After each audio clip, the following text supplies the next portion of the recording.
1963. Ford propose 18 millions de dollars à Enzo Ferrari. Enzo signe. Puis, il lit la clause cachée. Et il déchire le contrat. Enzo Ferrari, né en 1898 à Modène, orphelin à 18 ans.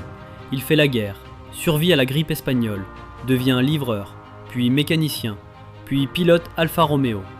En 1947, sans un sou, usine bombardée 2 fois, il construit sa propre voiture et il gagne sa première course. 1963, Ferrari est fragile.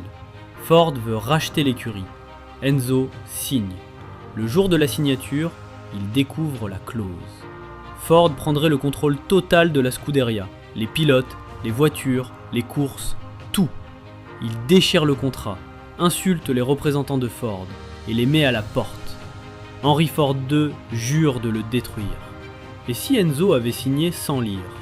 La Scuderia devient une division Ford. Plus de rouge sang. Les voitures courent sous les couleurs d'un constructeur américain.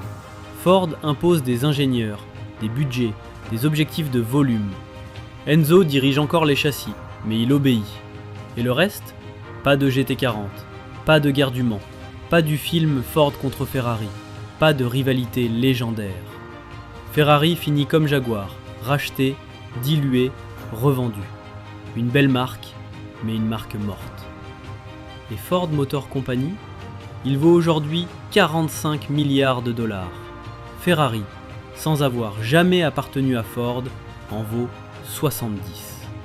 L'homme qui a voulu détruire Ferrari vaut aujourd'hui moins que Ferrari en bourse. Enzo, lui, est mort en 1988, à 90 ans, après avoir livré la F40 de ses propres mains. Il avait tout perdu, 4 fois, et tout reconstruit, 4 fois. Abonne-toi, chaque semaine, une décision qui aurait tout changé.